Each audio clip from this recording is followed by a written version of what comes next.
Hello friends, my name is Martinez, and today I'll be reviewing A Discovery of Witches by Deborah Harkness.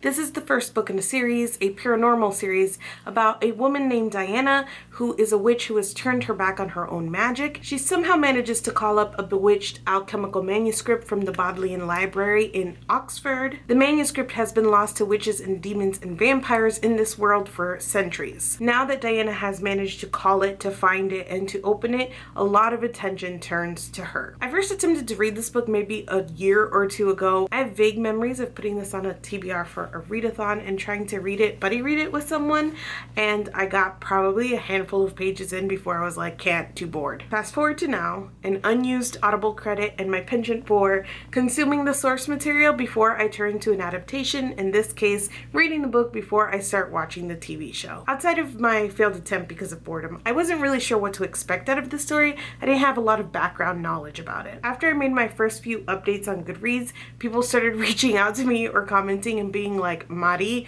you're reading the grown-up Twilight. That was news to me.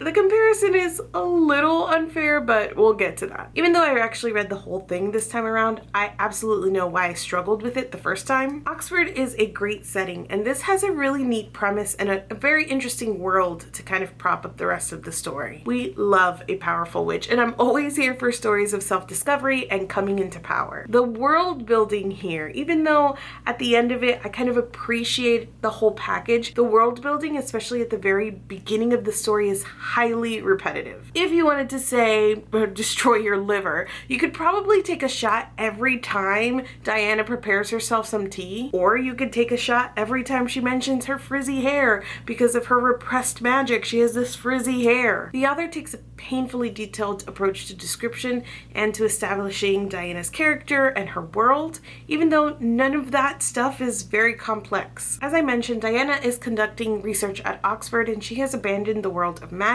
She accidentally calls up this alchemical manuscript, and it causes a ripple in magical society. There are a lot of legends surrounding this manuscript, so she attracts the attentions of all of the witches, vampires, and demons who want to get their hands on it. She, kind of feeling that something is weird but not knowing exactly what's going on, she just sends it back to the stacks, and then it's a whole thing because people think she has it, she doesn't have it, she doesn't know how to get it again. She's very clueless about what's going on surrounding Ashmole 782. One of the vampires that is attracted by all of this is Matthew Claremont, the super hot and controlling vampire of the story, where I'm sure most of the Twilight comparisons come in. Matthew is very fast, very old, very powerful, and mostly feeds on animals, even though he's instantly attracted to Diana's smelly blood. These two characters start off vaguely antagonistic because in this world, all of the different creatures don't particularly get along together. To be perfectly honest, there was never a very good chance that I was going to enjoy Matthew as a character. It's not that I never like rough around the edges main characters or love interests. It's just that that line between like lovably grumpy and an asshole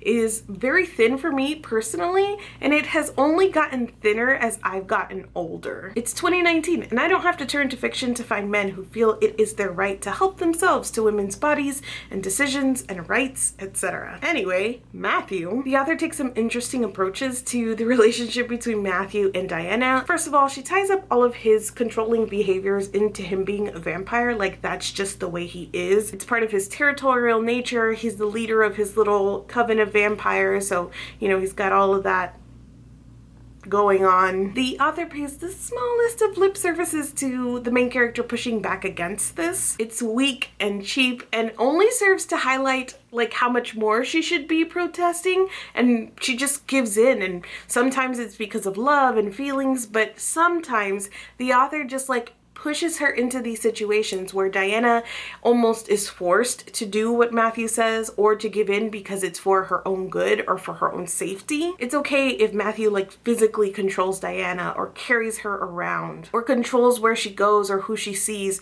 or makes decisions about her birth control, because all of this is for Diana's own good. At one point, Matthew comes back from a trip and just announces that they're married now because it is the way that it is. It's like, I'm a vampire. This is the way we do things. We're married now. And everybody just kind of accepts it. I really didn't see the appeal in Matthew anyway. He wasn't particularly like funny or witty or charming. He was just old, and we're told that he's super hot a lot and he has a really good sense of smell. These two were sniffing each other all the time. I really wanted to like Diana, especially in the very beginning of the story when she's got all of this like chaotic energy with like a Ravenclaw twist. I felt for her as she was describing her desire to turn away from magic and the tragedy in her family and why she turned away from all of that. Like, I felt for those things. I ended up having pretty mixed feelings about Diana because I think the story unintentionally says some pretty strange things about her. The author makes a pretty big deal at the beginning of the story about what a good scholar Diana is. She's a very good researcher,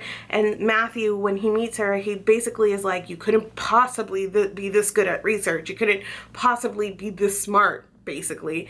And so he suspects that she's using some like power of hers in order to do this research really well. And I was rooting for the story to be like, nah, suck it, you bucket of dust. Like, she's just really smart. She's a good scholar. But it doesn't do that. She is actually using her powers in order to research.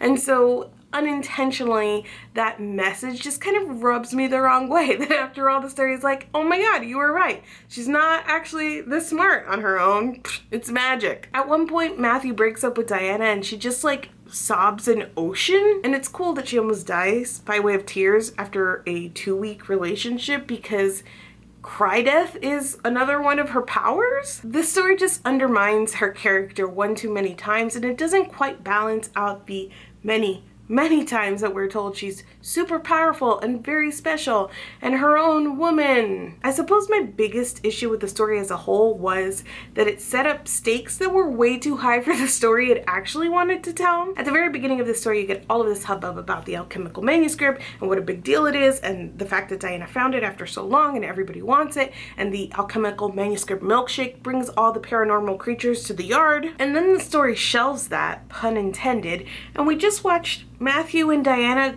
go to yoga.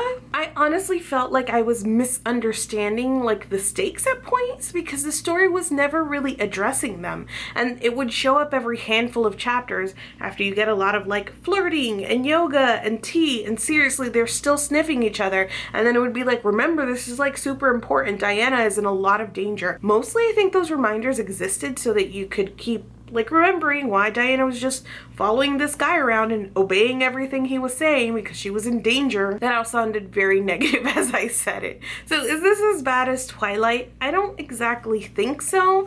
I think that the writing here was definitely much better. You can tell that it was very well researched, and almost to a detriment, because there were just so many details, and all of the like intricacies of the background plot were kind of astounding to me, because I think the story that Deborah really wanted to tell here was Matthew and Diana like flirting and doing yoga.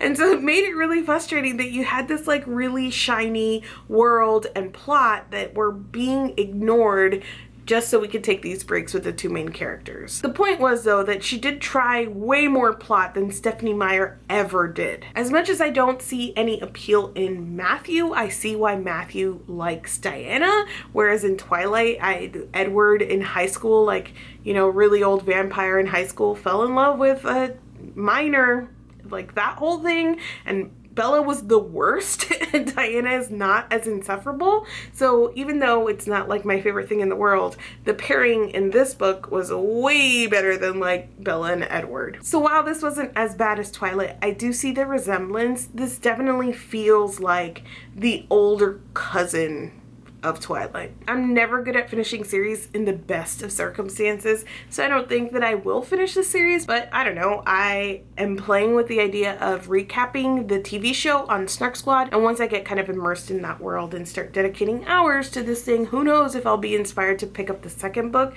but as it stands, probably not. I ended up giving this 2 out of 5 stars. That's it for me today. If you have read or would like to read this book, let's chat down in the comments. Thank you so much for watching this video, and I will see you guys soon. It's like when DJ in Full House walked around the table with that guy and everyone's like, you're married now. It's that. Except for, I don't know if Diana walked around a table, she just fell in love with a vampire and he got to decide when they were married.